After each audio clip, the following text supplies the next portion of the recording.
Bonjour à toi et bienvenue chez Nouvelle Classe. Je suis Lucien Prof, ton professeur de mathématiques. Et ensemble aujourd'hui, on va faire un exercice sur les nombres décimaux.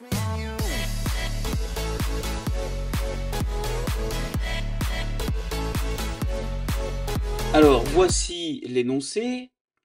Comparer 3,14 et 3,5. Alors, ce sont des nombres décimaux comme tu peux le voir, puisqu'il y a des chiffres après la virgule, et on doit comparer. Alors, je te rappelle que comparer, ça veut dire qui est le plus grand, qui est le plus petit. D'accord? Donc par exemple, l'un plus grand que l'autre, l'un plus petit que l'autre, voilà, c'est ça comparer, ou bien dire s'ils sont égaux, etc. Alors je vais te laisser quelques instants pour réfléchir à la réponse, et on se retrouve juste après avec la correction.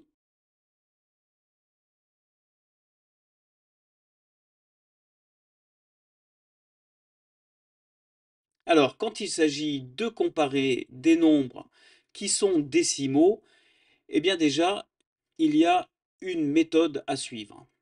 Donc la méthode, c'est quoi? Premièrement, on va d'abord s'intéresser à la partie entière de ces nombres.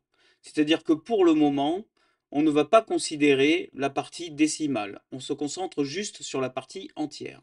Ici, on voit que la partie entière, eh bien, c'est la même valeur pour les deux nombres. Dans les deux cas, c'est 3. Donc à ce niveau-là, on ne sait toujours pas qui est le plus petit, qui est le plus grand. Si l'un des chiffres avait eu un 4 en partie entière et l'autre 3, eh bien on aurait dit que automatiquement celui qui a la partie entière 3 est le plus petit et celui qui a la partie entière 4, c'est le plus grand. Donc tu vois, parfois, il suffit de comparer les parties entières pour pouvoir en fait dire lequel des deux est le plus grand, lequel des deux est le plus petit pour pouvoir les comparer. Ici, ce n'est pas le cas, puisque je le répète encore une fois, quand on regarde les parties entières, dans les deux cas, la partie entière c'est 3, et donc pour l'instant, on ne sait pas les comparer, on ne sait pas lequel de ces deux nombres est le plus petit, lequel est le plus grand. C'est à ce moment-là qu'on doit s'intéresser à la partie décimale. Donc la partie décimale, ici, après la virgule 14, et ici, après la virgule, on a un 5. La première chose à faire, ça va être une petite opération qui mathématiquement ne change rien, mais qui permet de comparer les nombres sereinement.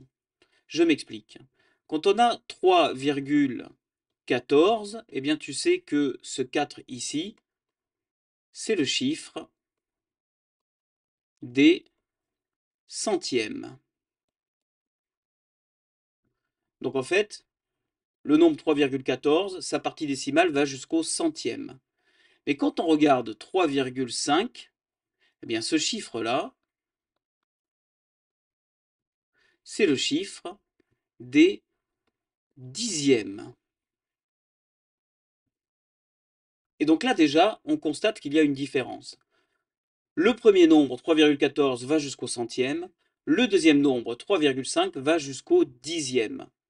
Alors celui qui va le moins loin, c'est-à-dire celui qui a la partie décimale la plus courte, si tu veux, dans notre cas, c'est 3,5. Et donc ce que l'on doit faire, c'est que l'on doit aller jusqu'au même chiffre pour les deux nombres. Ça veut dire que tu vas prendre celui qui a la partie décimale la plus courte et tu vas ajouter autant de zéros que nécessaire pour atteindre le même chiffre décimal que l'autre nombre. C'est-à-dire ici, on va rajouter un zéro. Si je te simplifie le truc, tu vas voir, c'est très simple. Il faut que la partie décimale fasse la même taille dans les deux nombres. 3,14, il y a deux chiffres après la virgule. 3,5, il n'y en a qu'un, donc on rajoute un zéro. Et maintenant 3,50, on voit qu'il y en a deux après la virgule. Alors ce zéro que l'on rajoute, évidemment, mathématiquement, ça ne change rien au nombre. 3,50, c'est pareil que 3,500, c'est pareil que 3,5000, c'est pareil que 3,5. Mathématiquement, ça ne change rien, mais maintenant, on va pouvoir comparer. Et donc, on va s'intéresser à la partie décimale, ici, virgule 14, et la partie décimale ici, avec le zéro, ou les zéros dans un autre exemple, que l'on a rajouté, et donc 50. Et maintenant, tu compares 14 et 50. Alors, 14, bien évidemment, c'est inférieur à 50. Pour les parties entières, on avait trouvé que 3 égale 3. La partie entière de l'un est égale à la partie entière de l'autre. Mais les parties décimales, on constate que 14 est inférieur à 50. Et donc, qu'est-ce que cela signifie? Cela signifie que 3,14 est inférieur à 3,50. Et maintenant, on peut le réécrire 3,5. Et donc ici, tu as la réponse à la question. Comparer 3,14 et 3,5, on voit que 3,14 est inférieur à 3,5. Donc n'oublie pas cette méthode de rajouter les zéros, le but étant que les deux parties décimales aient la même longueur, ici deux chiffres. J'espère que c'est la réponse que tu avais trouvée. Dans tous les cas, je te dis à très bientôt ici sur Nouvelle Classe, dans un nouvel exercice.